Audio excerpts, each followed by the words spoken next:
Hello and welcome back to Disney Journey. As always, I'm retired Imagineer Jim Shull. On this episode, I'm going to talk about, well, something sweet.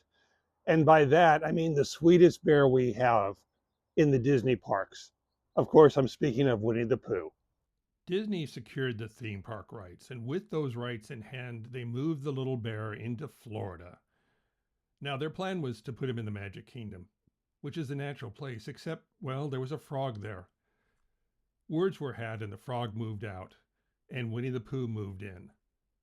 His location has improved and changed over the years. After the ride was built, a play area was built, and the play area proved popular. So popular that when New Fantasyland was being conceived, they picked up the play tree and moved it across the road.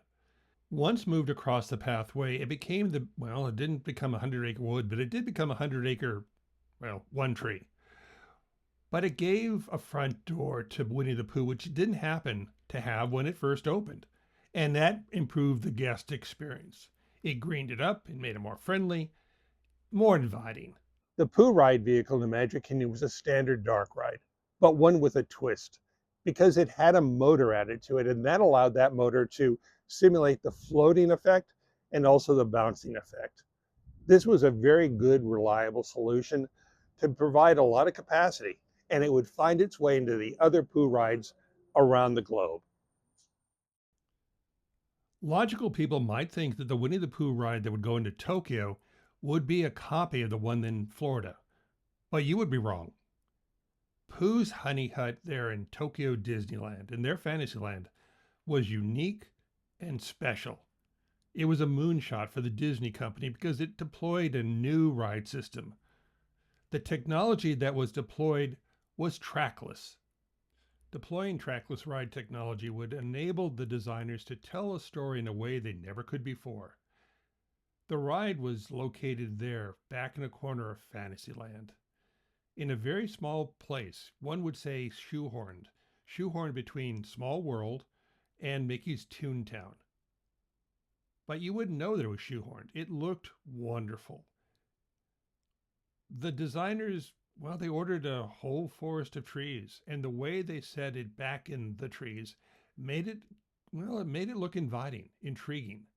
And they did something really smart because they started to tell a story with, of all things, pages of a book. So it didn't matter if you didn't know Winnie the Pooh, you would know Winnie the Pooh before you ever got on the ride. Also, what was interesting is from a design aspect is the pages curled.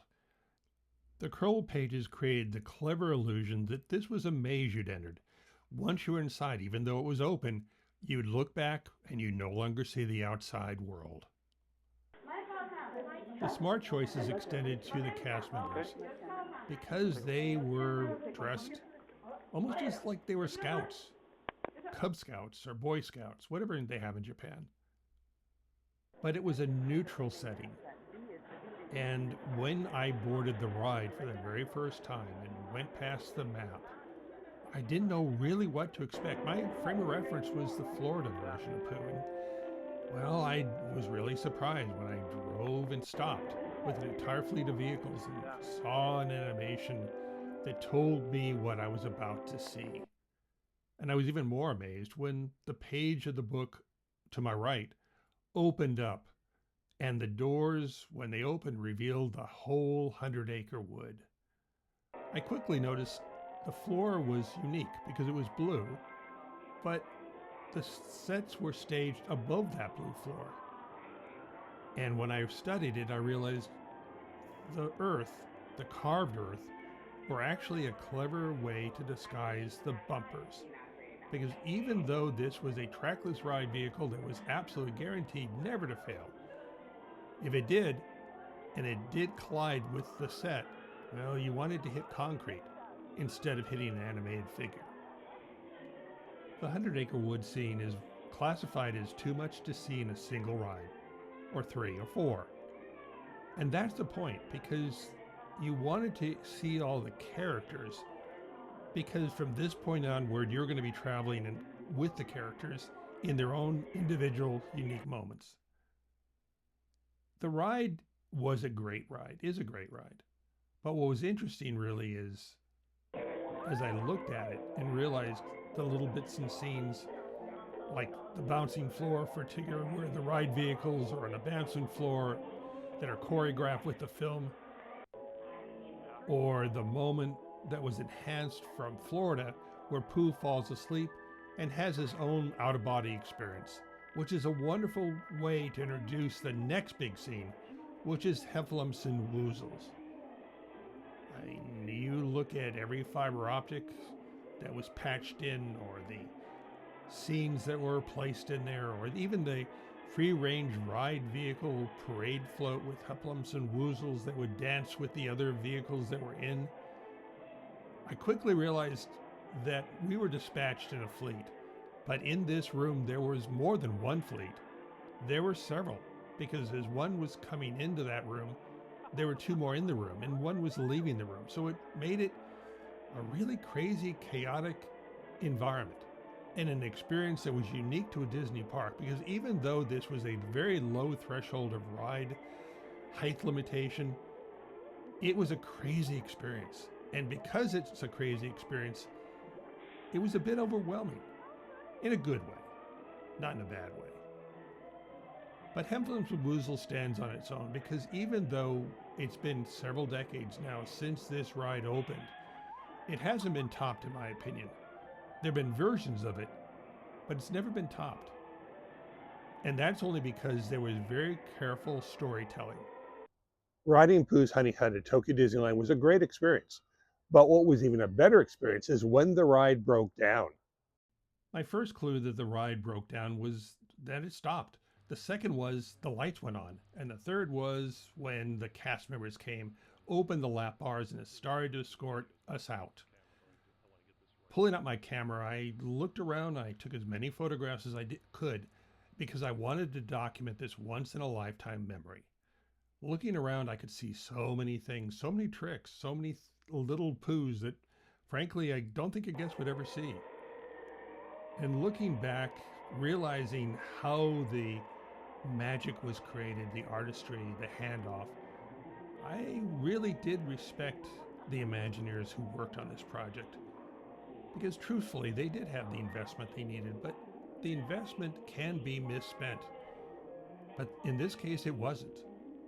And the ride was brilliant, and is brilliant, and has been, delighting people for decades. Off the ride, I was able to count the number of Poohs that were present, and especially the little Pooh there in the honey, and the Pooh on the book.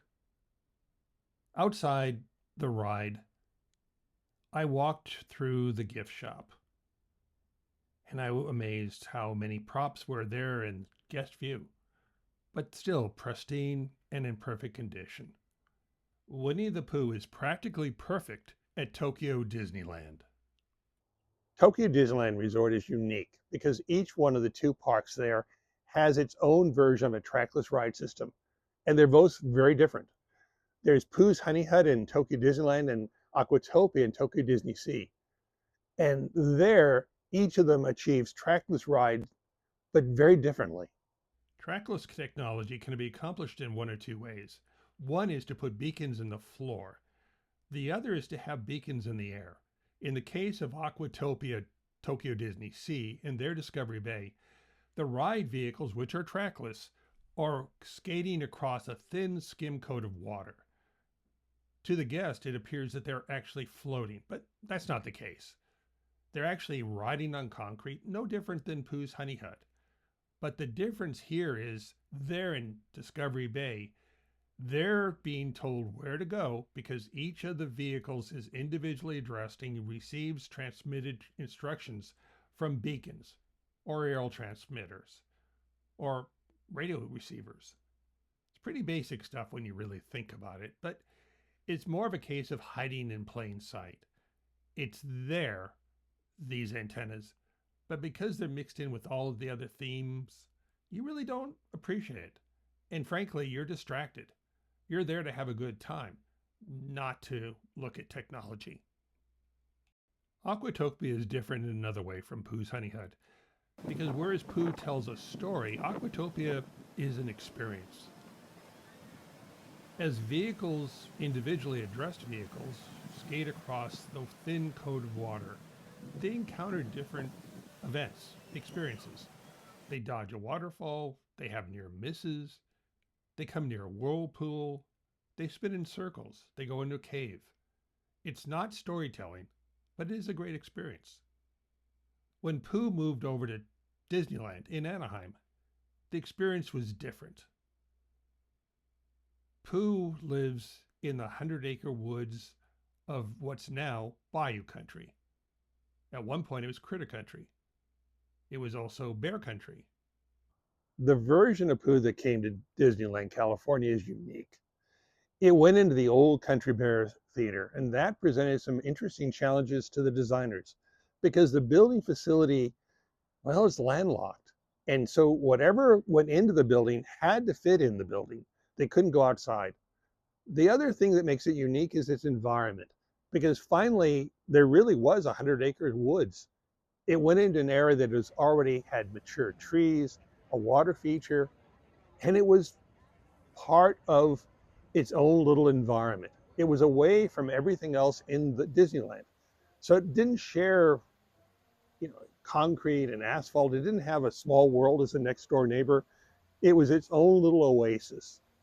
The last thing that makes it unique is the ride vehicle, because it's not a honeypot, but a honeycomb. The design of the many adventures of Winnie the Pooh in Anaheim was defined by the location that it moved into. That facility was purpose-built for the Country Bear show, and there were 2 theaters.